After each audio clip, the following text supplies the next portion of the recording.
Thursday at 12 p.m., where you find education on topics that matter to you. I'm your host, Angelique Jackson. I'm the Manager of Business Development and Marketing here at CESLC, and I thank you so much for joining us. And today, Deborah Adler with JSSA joins us to lead a discussion on the Holocaust Survivor Program. Thank you so much for joining us, Deborah. Thank you for having me. Can you tell us a little bit about yourself and your role at JSSA? Sure. So I'm the manager of the Holocaust Survivor Program. We have a grant funded program through the Claims Conference.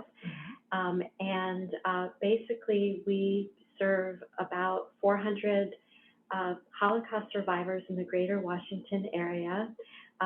We have a team of care managers who are assigned to each survivor, and we can provide home care, homemaker services, transportation to medical appointments, medication, minor home modification, some nutrition services, and some socialization services. In addition to the Claims Conference, we also are very grateful to other donors, the state of Maryland, the state of Virginia. We also get funding from the Jewish Federation of Greater Washington and the Jewish Federations of North America, JSSA, and also other family foundations and individual donors. Oh, goodness. So that's a lot of partners, a lot of big partners.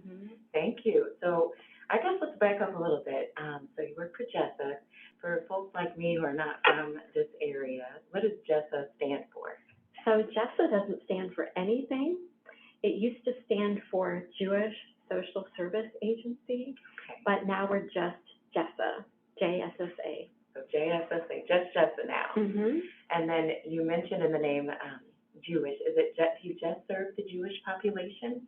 JSSA serves everyone of all faiths and backgrounds. Oh, okay, good. So if anyone didn't know, JSSA serves all backgrounds. Thank you. And then how long has JSSA been servicing the community? JSSA has been serving the greater Washington community for about 120 years. Wow. So that's longevity. Thank you. So, yes, you kind of went over your role and a little bit about the description of the program, just a little overview. What attracted you to this particular program? Well, I've been working in aging services for over 20 years, and in my younger days, I also earned a master's in Russian area studies, and so honestly, I never thought that I would find a position which combined my two passions. But I see my predecessor on the call, hi Ellen, and when Ellen Blaylock retired, there was an opportunity to join JSSA in this position, and it's the perfect match of my background and my passions, really. So a nice marriage of expertise and passion. I mean, everybody should be so lucky. Yes. And I'm sure you're doing her proud as she sees us today. So this particular, I know that JSSA has been serving the community for over 120 years, but this particular program, the Holocaust Survivor Program, how long has it been operating? Since the 1990s. Oh, okay.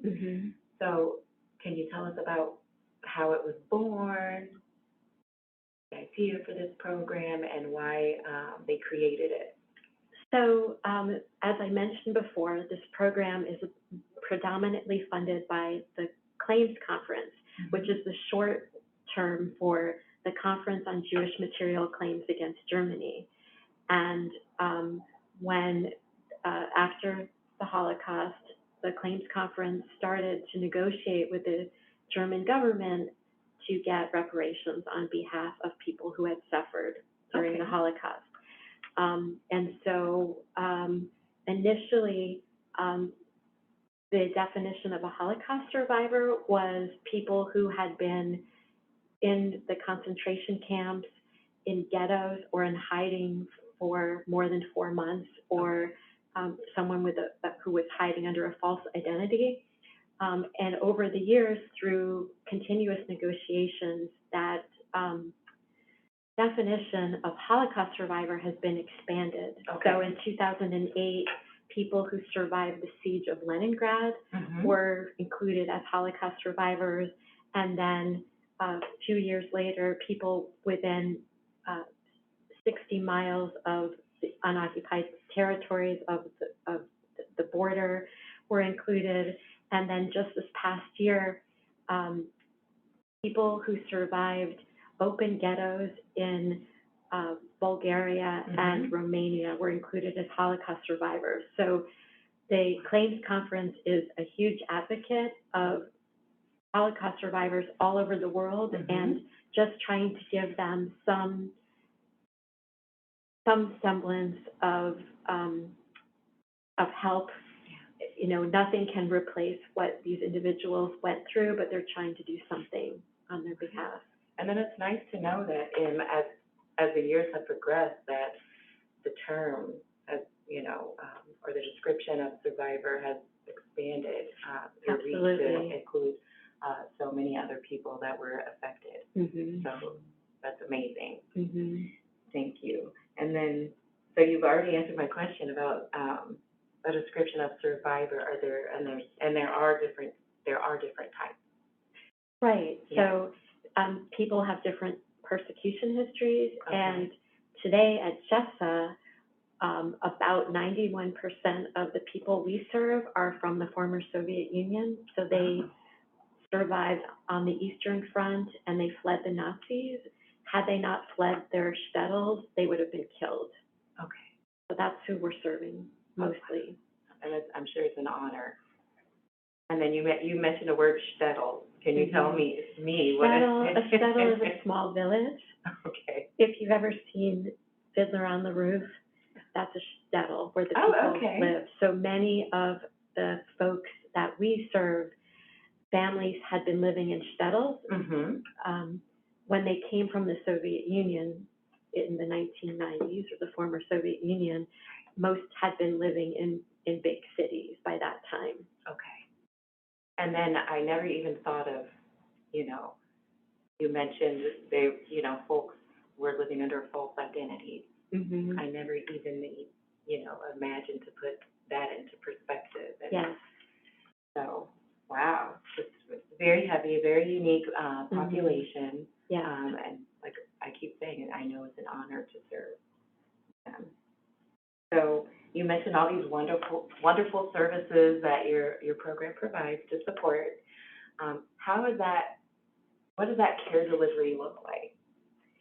So each client that we serve, and we serve about 400, has a care manager. And we follow a model of person-centered trauma-informed care. So we recognize that the trauma that people have been through by promoting their well-being and safety, and at the same time, we promote self-determination and individual choice, person-centered. And so one of the things that we do is we try to provide services for people in the language in which they feel most comfortable. Many people who come from the former Soviet Union came in their later years and have limited English proficiency. Right. So we try to match them with a bilingual care manager, someone who can speak Russian and English. So right now we have 8 bilingual care managers, and we have 4 English-only care managers. Oh, wow. So this is where we talked about when your passion for the Russian language. Right, and culture. And culture, right. Yeah. And so,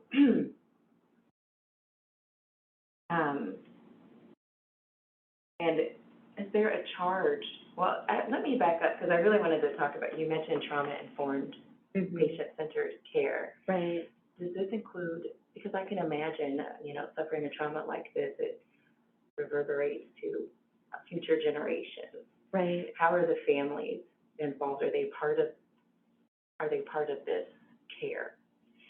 So the care managers work very closely with the families if the clients allow them to, but we also have other programs where families are involved. We were fortunate to have a grant from the JFNA Center for Aging and Trauma, and we're able to do advanced planning with our clients so they could decide how they wanted to live out their lives, and so families have been really involved in that. We also, in the past, have done small socialization events, and just this past year, because of the pandemic and because so many things had to change, we couldn't operate as we usually do. We invited clients to participate in an inspiration book. It was called Inspiration for a Time Like This. And this was also funded by JFNA. And we invited them to share something that gives them joy. And so people could talk about their hobbies, or a funny story, or a recipe, or a poem, and everyone contributed. And then we encourage people to submit in the language in which they feel most comfortable. Of course. And then we had volunteers help us translate this book. And so we created a book, and then we were able to send this book out to everyone. And it was so meaningful to people. We sent it out just before New Year's. And because the New Year in the former Soviet Union is such an important holiday, it was so meaningful to our clients who knew that they weren't forgotten and knew that they had been cared about, and families were included in that. But we try to do a lot of things to let our clients know that they haven't been forgotten. We do know we're going through a pandemic, but we show that we care for them. And we have the most dedicated and compassionate group of care managers you could ever find on the planet. I can imagine. Yeah, so we just have an amazing team of people. So the Book of Inspiration. And so what a befitting time to have it sent out to your survivors and their families around the new year, especially what we have went through this last year. And I'm thinking, how big was this book? Because you said you serviced about 400 survivors in the area. Not everyone participated, but enough did, and it's a really wonderful book. Another thing that we did that was a little out of the box was also through funding from JFNA, we delivered flowers on Victory Day. You might know it as VE Day. But to commemorate the end of the war, we delivered flowers to every single client household. And that's beautiful. You know, we went in full PPE and, you know, didn't go inside, went to the door, but it was so meaningful to the people that we serve. I can imagine the gratitude that they must have had, you know, everything that everybody has been through this last year and a half over that now, and just to see someone, you know, with flowers at the door, I'm sure that gave them a lot of inspiration during We this hope time. so. Yes. We definitely hope so. So, and then you mentioned, you know, some of the care managers and volunteers. So obviously, there's a lot of folks that can volunteer their time. But the care managers, are they paid staff, or is So care managers are paid staff, and they assess the clients to determine what their needs are. So not every client is getting the same services. And then volunteers are really critically important. They deliver Meals on Wheels, they deliver holiday baskets. We had a program where they were going into people's homes and helping them with the technology that they already own. So if someone's child gave them a phone and they don't know how to silence it, a volunteer was going in to help helpful with that. We also, for many years, through a generous donor, we've done Cafe Europa, which is a huge celebration. It's like a bar mitzvah without the service. And we had a lot of volunteers help us to make that go off without a hitch. So it sounds like there's a lot of great people that are dedicated, you know, just donating their own time and energy. Absolutely, and if you're interested, you can go to the volunteer section of JSSA website, and you can find out what opportunities there are right now. Absolutely. And then also, I just want to remind everyone, as we're talking and we're discussing, have some of your questions available so that we could answer them. That's our favorite part of the Insider. So get those questions ready for us.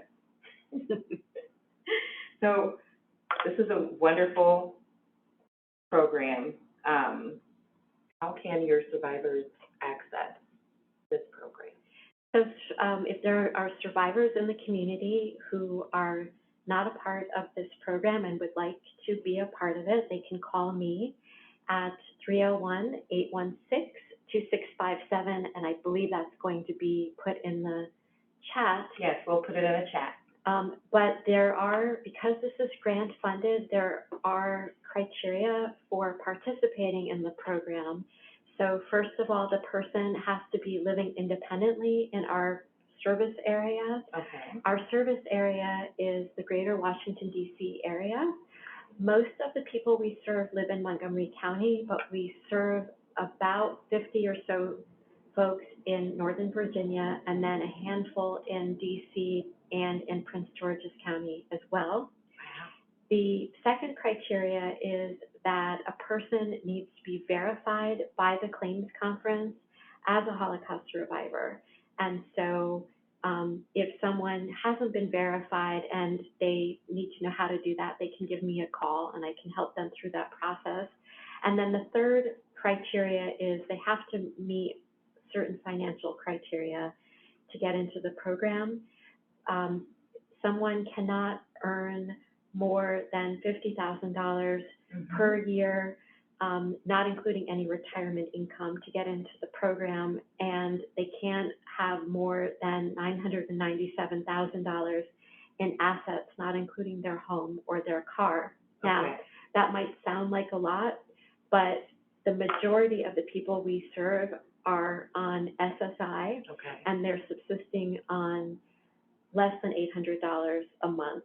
And our care managers are critically important because they help them get food stamps, housing vouchers, Medicaid, and without this program, I don't know how people really can live in this very expensive metro area that we're in. It's very expensive, so it's really important that they do have the care manager. Not only can you grant them resources to... Right, but what they do is they determine what the person's needs are, and then they go out and find it in the community. Right. So this is a very resource-rich community, and we're very fortunate to be here, and everything helps. I'm sure. And so then it's also helpful to know that you help them with, getting their status as a survivor. Sure. Yeah. So we'll point them in that direction. That's really something that the claims conference will do. And they're wonderful. You can call and you can choose the language in which you want to speak. And they have a great team of people who can help someone through that process. Okay, that's amazing to know. And then we did talk about, so you did go over some of the qualifications. You're good, because that was going to be my next question. And we talked about income limits, where they need to be. Is there a charge for any of your services? No, we don't charge for our services. Everything is made possible through grants or through our generous donors. Wow, that's huge. That's huge. That's huge. And then you did mention Meals on Wheels. Right. Do you keep kosher? So our Meals on Wheels are through the Hebrew Home, so they're the same as your Meals on Wheels. So we know the answer to that. We keep kosher here. We love the partnership we have with you. Wonderful. Yes. And you did mention a little bit about some of the challenges that you've had amongst COVID and, delivering care with your program. is there any other ways that it's changed, or what other Sure. adaptations that you've made in the face of that challenge? So pre-COVID, our care managers were calling every client at least once a month, more if needed, and they were also doing home visits once a quarter. Mm-hmm. So when COVID came, we realized that we couldn't put our clients at risk, and we had to stop doing the quarterly visits. Mm-hmm. So now care managers are still reaching out by phone or by video chat, or meeting people outside at a safe distance, and they can go into people's homes if necessary. Mm-hmm. JSSA is a county COVID testing site, so anytime someone goes into the office or into the field, including someone's home, we test, and we also have PPE protocol. Mm-hmm. Thanks to our Chief Medical Officer, Amy Schiffman, has put all of these things in place, so we can help take care of our clients and do it in a way where we take their health and safety into account to the utmost. Wonderful, because, you know, everybody knows everybody, you know, has kind of had to shift their efforts or reimagine them, and, you know. Yeah. The other thing is we were very fortunate in March of 2020 to have a grant through the Network of Jewish Human Service Agencies, and we can provide a product called Uniper. It's through an Israeli company called Uniper Care. It's a social engagement platform, and it's attached to someone's TV. We're meeting people where they are. We know that a lot of our folks may not be proficient at using the computer, but most everyone knows how to use a TV, and Uniper Care has developed this very simple remote control. Mm-hmm. So people can participate in programs in real time. Wow. And it's through their TV, so they can do exercise classes, or they can do poetry. We actually have someone from our human resources department, Karina Shah, who is a certified Zumba instructor, and she has been leading a Russian-speaking chair Zumba class through Uniper. Wow. Then there's also a downloadable video library, and then there's also a way that clients can video chat and get send pictures to family and friends through a WhatsApp kind of feature. So right now we have about 94 of our clients who are in this program. So that has really, really been critical during the pandemic. Many of our clients who live in Montgomery County have, prior to the pandemic, attended Russian language adult daycares. And during the pandemic, those were closed. They're starting to reopen, but not everyone is comfortable going back. And so it's these things like Uniper that really make a difference in people's lives.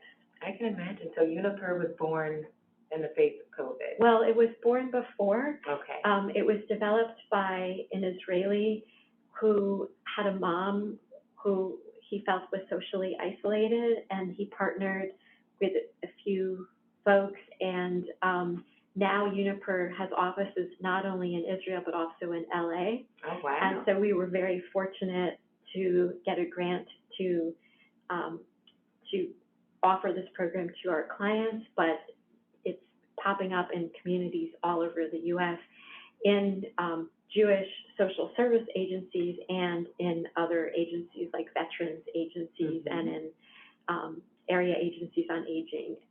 People know that this is a good thing. Yeah, it is, and it's a way to stay connected in our. And that's so important for especially for our clients. Yes, especially for your unique population. It's important to stay connected, and you have your tech volunteers to help them set everything up. Right. So we aren't doing that program right now, but when we did set up Uniper in people's homes, we had 2 lead care managers who would go in full PPE and set this up Wow. to make it possible for people.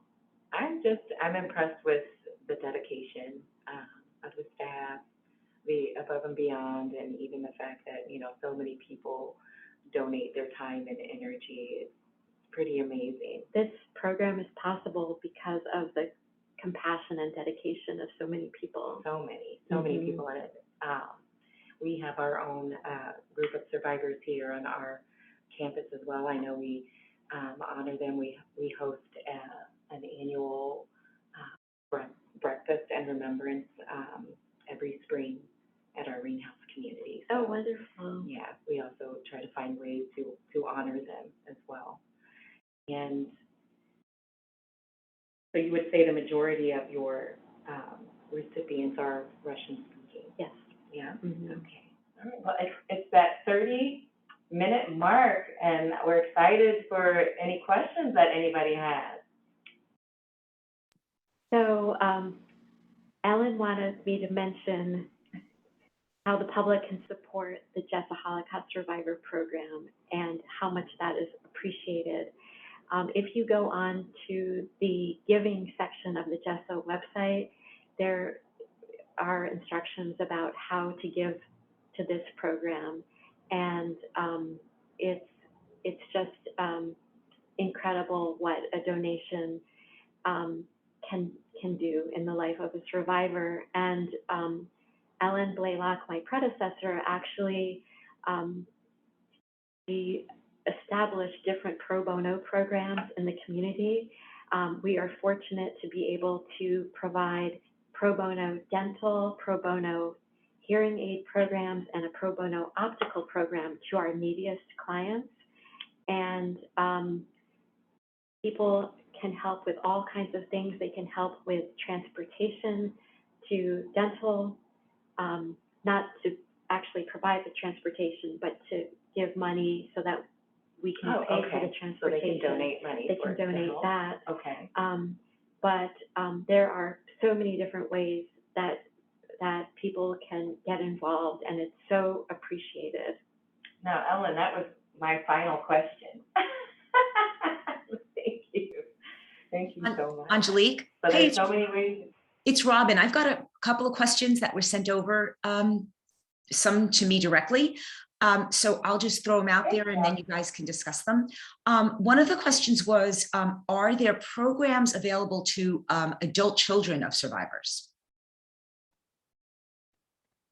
So through the claims conference, there is not a program for adult children right now.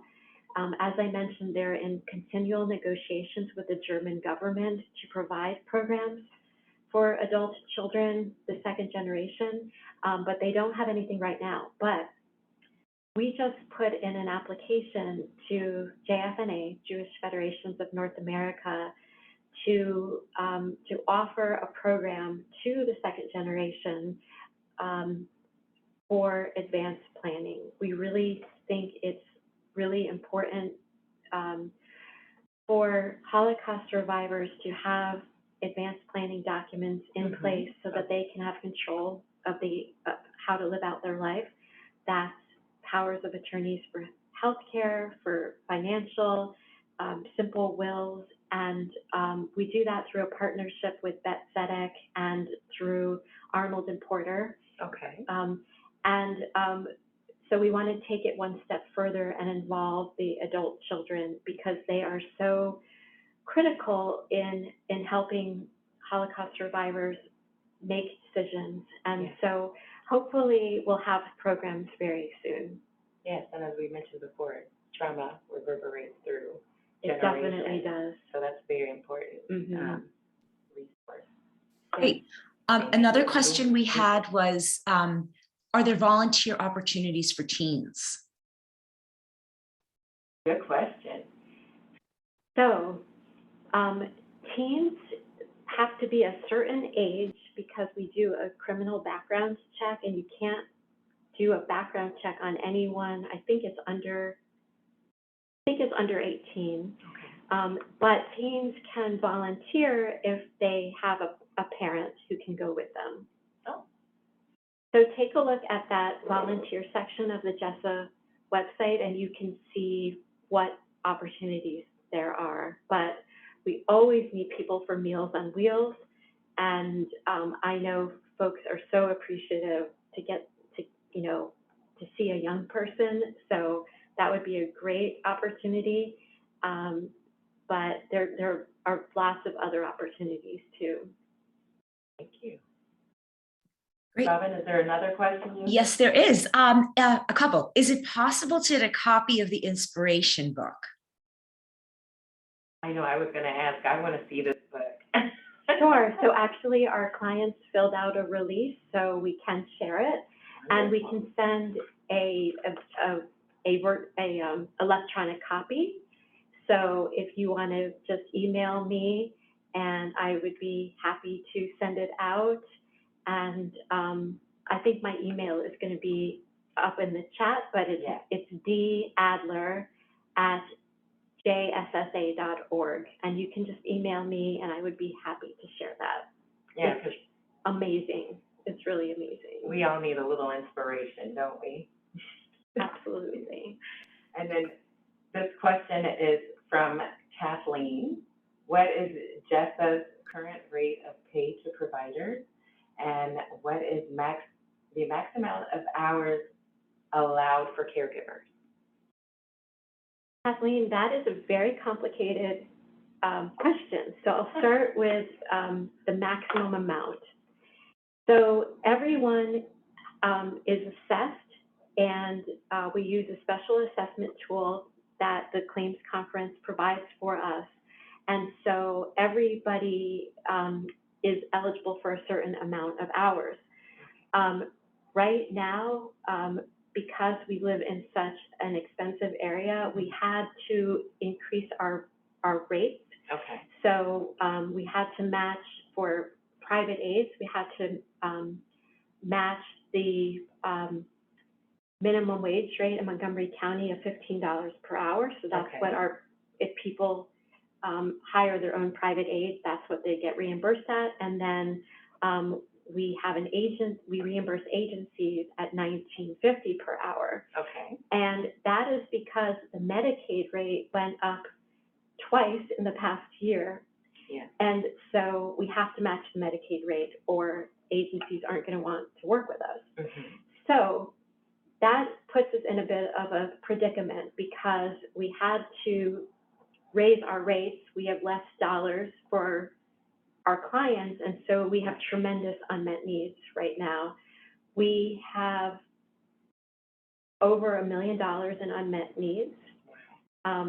It's very complicated, but it's based on the assessment tool that we use. Mm-hmm. And in the past, when a care manager said, so-and-so needs more hours, can we give them more hours? I would say yes, and they can start immediately. And now, over the past year, we've had to put the brakes on that, and we've had to say, we can't provide those extra hours now. We report those unmet needs to the claims conference, so they're aware, and they use it in their negotiations with the German government.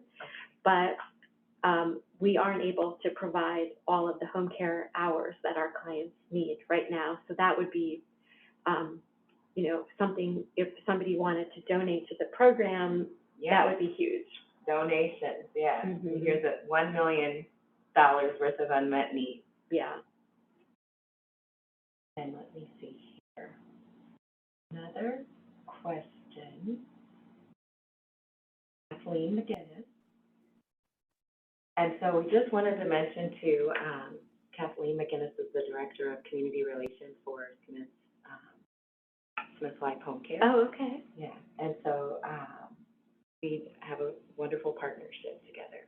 Sure. Yeah, sure. So just want to mention that that we really do advocate for clients who are unaware that JSSA Holocaust grant funds for home care. Mm-hmm. So we just make sure that we advocate. Angelique, sorry, I keep chiming in. I've got another question here. What contact do you have with the Generation After group here in the Washington area? So, so that's a really interesting question. We do have some care managers who participate in that group. Because we're a social service program, anything that we do with that group is informal, it's not formal, but we do know about what's going on, and we, from time to time, will go and speak to that group. We also have a lot of our clients pre-pandemic were docents at the Holocaust Museum, and a lot of them are part of that group. Mm-hmm. So we know about them, but our focus is really providing social welfare services, and then we partner with those groups and let them do what they're best at. Great answer. Mm-hmm. Okay, another good question from Marty.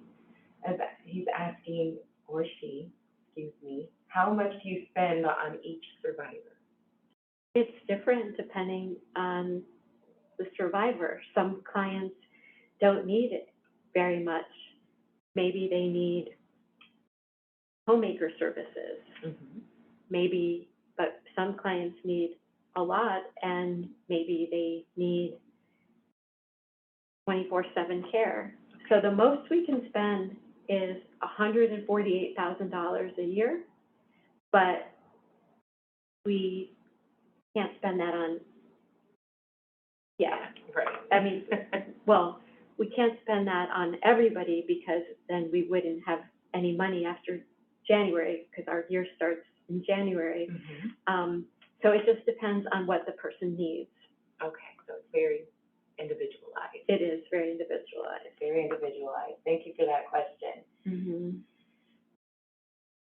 And then I guess Ms. Ann is asking us to talk a little bit more in depth about all of the programs available to the survivors. I know you did go over a description of each, but... So let me go through the process a little bit. Yeah, that'd be helpful. So the care manager is assigned to the client and meets with the client and assesses the client's needs, and we look at activities of daily living, instrumental activities of daily living, and also the home environment, whether they have family support, whether they live in a safe environment. Mm-hmm. And depending on that, we can offer home care, homemaker services, transportation to medical appointments, nutrition, medication reimbursement, medical reimbursement. We can offer some socialization. Mm-hmm. So it just depends. And if you have questions about a specific program, I would be happy to go into that. But it's not the same for every single person. It's very person-centered, trauma-informed. Right, and so it seems like you try to tackle each aspect, the social, the psychological, and the spiritual, mm-hmm. and then everything based on your assessment, which I'm sure is very, how long is this assessment? Is it an hour? I'm sure it's very detailed, and then you're able to kind of determine what support, additional support they need. Exactly, yeah. Exactly, and it's very objective so that it's fair to everybody in the program. Yeah, and I don't know how long it takes. It depends on the person. Right. Some people talk a lot, and some people don't talk very much, so it just depends. Okay. Yeah. Great, and thank you for that question, and thank you so much. Appreciate you going over that again for us. And I think... One more quick Gail question. Can I give you one more? Sure. Sorry, last question. Are there programs like this in other parts of the United States? There are programs like this all over the world. As you probably know, most Holocaust survivors live in Israel, so there are programs in Israel, but the Claims Conference has social welfare grantees in in communities all over. And if you go to their website, you can see actually where these programs are located. So sometimes we have people who are living in Florida and they want to come up to the DC area. And so we can help other communities and support survivors no matter where they decide to live. Wow. So Yeah. that's nice. So the reach is far and wide. Yes. And sometimes international. Yes. Yes. We have a couple whose kids live in Toronto, and so they spend 6 months in the DC area and 6 months in Toronto. Wow. And we collaborate with that agency to make sure their needs are met. So it's very nice to know that you have contacts and you're able to refer, you know, internationally and in between states. That's very important because, you know, people move. Yes. People move around. Right. Yeah, we just had 2 clients leave to go to St. Louis to be near their children, and so, you know, we make it work. That was a great question, and I think you already answered this. Gail's asking, what contacts do you have with the Generation After group here in the Washington area? Yes, and we answered that. We did answer that. I apologize. Thank you. Do you have any other questions, Robin? No, I believe that's all I've got. Thank you. So we kind of went over, I wanted to ask, how can we support JSSA and all of their agencies and programs that you guys provide to the community? Once again, tell them how they can support you guys. So go to our website and you can visit the volunteer section for volunteer opportunities. You can go to the giving section if you would like to make a donation to JSSA or JSSA's Holocaust Survivor Program. And then we also have an amazing training institute, and you can look for the JSSA Training Institute to see what opportunities there are there as well. So the Training Institute, I guess, and so you do have educational programs that you present to the community at large? Yes. Wonderful. Some are for professionals and they offer continuing education, and then there are other ones that are for the community at large. Oh, wonderful. So you do offer continuing education for professionals. Mm-hmm. That's helpful to know.